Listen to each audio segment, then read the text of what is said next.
What's up guys, William here from fitnessforbackpain.com. I've got a really cool exercise demonstration for you. This is an exercise that is often looked at as a very scary, painful exercise, but I want to give you some really cool coaching cues that's going to break down this straight leg deadlift with different kinds of weight alternatives and cues to help you navigate this and build hamstrings, stronger hamstrings that are gonna support your hip, they're gonna support your low back. I've said it before in the past, a lot of people overtrain their quads. The exercises that they choose are quad dominant. We have to add in more hamstrings, which means you've gotta find hamstring exercises that are really effective, that are safe for your back, or ones that you can modify and make them fit your situation perfectly. Now, if you wanna expand on this exercise we're gonna cover here today, I wanna encourage you to go grab my free band and body weight workout sample. I basically break down a whole 7 days worth of training just using your bands and body weight. Now, if you have dumbbells, if you've got barbells, heavier weights, by all means, you can swap these exercises out as long as you're picking smart exercises. But you wanna see how I do it with bands and body weight, go to fitnessforbackpain.com/free week. I'll give it to you, it's yours forever.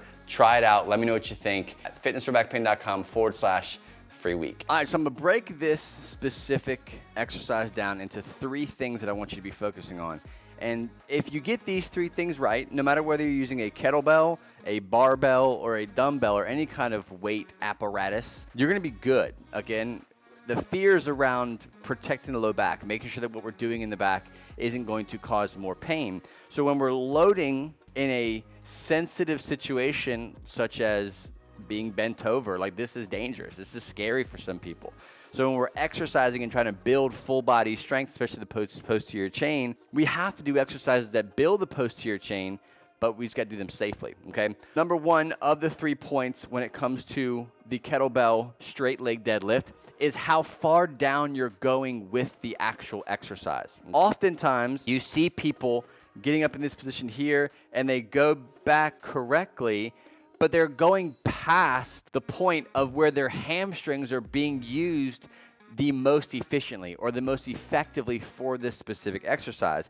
And what they do is they overstretch, where they go into this position where their legs are straight and their back is a good position, but the further down they go, the more they round, they think they're getting more of a stretch. Yes, it feels like they're stretching their hamstrings more by getting up on some kind of elevated platform such as this, so that now they can really hang down and really get that stretch. But for you, the sensitive back, you don't have to do that. It's really inefficient to do them like that when it comes to hitting the hamstrings. So instead, think about mid-shin. So I'm here, shoulder blades locked back and down, lats are engaged. I'm gonna come down, butt's leaning back, and I'm gonna let that kettlebell come down till about mid-shin. From here, that's as far down as my hamstrings are gonna let me go. The rest of the way, I could bend down. So now I'm gonna have to let go of my hamstrings and then just go down with my low back. That's what you don't want to do. So tip number 1, mid-shin, whether that's bar, kettlebell, dumbbell, find where that hamstring block is, where I can't go any further with my hamstrings. That's where you want to stop and maintain the exercise at that point. The second point is where your hips are going during the exercise. So here I am with the kettlebell again. I'm gonna go down. I'm gonna remember that mid-shin rule. The second thing is taking my hips back.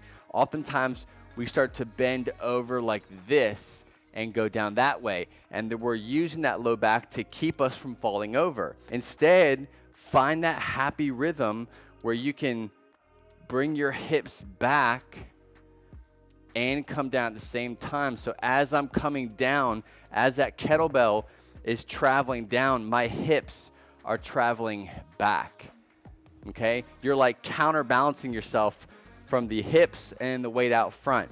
You have to find where it feels good to you when it comes to coming down here like this and taking your butt back and bringing that weight down at the same time.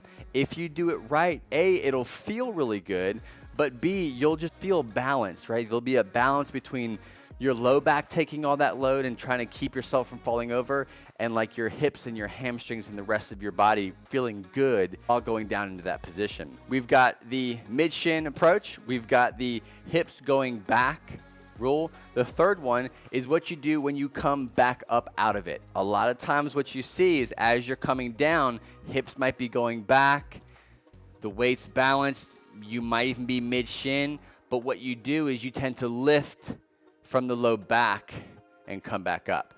So you're coming down and you lift from the low back up to come back up. What we're gonna do is stop doing that, and we're going to engage the glutes and engage the hamstrings, almost like you're thinking about doing like a bicep curl, where you're here and you're trying to squeeze that bicep to bring that dumbbell up. We'll grab the kettlebell, get set, hips go back, kettlebell's going down.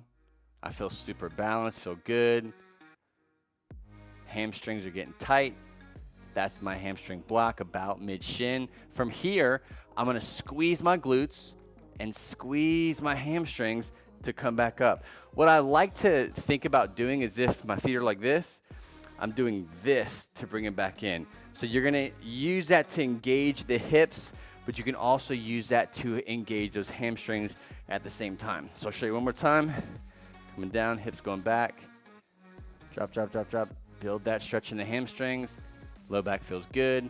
I'm gonna come back up, squeeze, squeeze, squeeze, squeeze, squeeze, squeeze, squeeze, and back up. You've made this far in the video. I'm gonna give you some bonus tips when it comes to really maximizing how you feel during these exercises. Watch your transition. Transitions are basically going from here to here, and then also from here to here. Watch the transitions from going from eccentric to concentric or concentric to eccentric. Go slow through them. Don't pop into them. Don't shift into them really quick in a sense of coming down and then popping them back up. Go slow. Master the actual movement. Slow the actual rep down so you can feel and maximize the control of everything. As you're coming back up, right? So I'm down in this stretch position.